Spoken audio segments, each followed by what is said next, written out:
माझी मेहनत गेली पाण्यात आणि आज आहे दिवाळीचा पहिला दिवस। तर दिवाळीच्या पहिल्या दिवशी कारेटं फोडून आम्ही दिवाळीची सुरुवात केली आणि नरकासुराचा वध केला जातो असं कारेटाचं शास्त्र आहे। पण खरं तर ते नाही आहे, ते रानटी फळ आहे।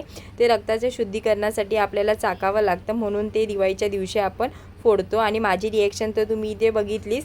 आणि आता त्याच्यानंतर अथांगने कारेटं फोडलं आणि अथांगचं कारेटं फोडून झाल्यावर त्याला टिक्का लावून त्याचं रिॲक्शन बघा कारेटं कसं लागलं।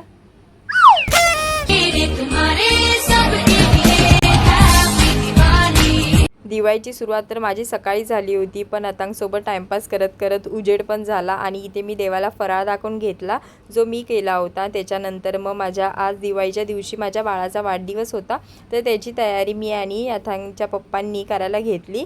आणि त्याच्यानंतर संध्याकाळी माझा झील तयार झाला मस्तपैकी बड्डे सेलिब्रेशन करण्यासाठी।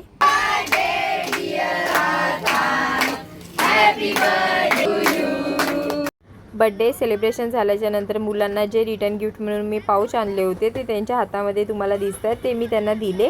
आणि मेहनत माझी अशी पाण्यात गेली की मी जे डेकोरेशन केलं होतं ते बाबू आहे ना अगरबत्ती घेऊन आहे ना ते सर्व फोडायला लागला होता। त्याच्यानंतर मग विनर पण कोण झालं ते बघा फायनली।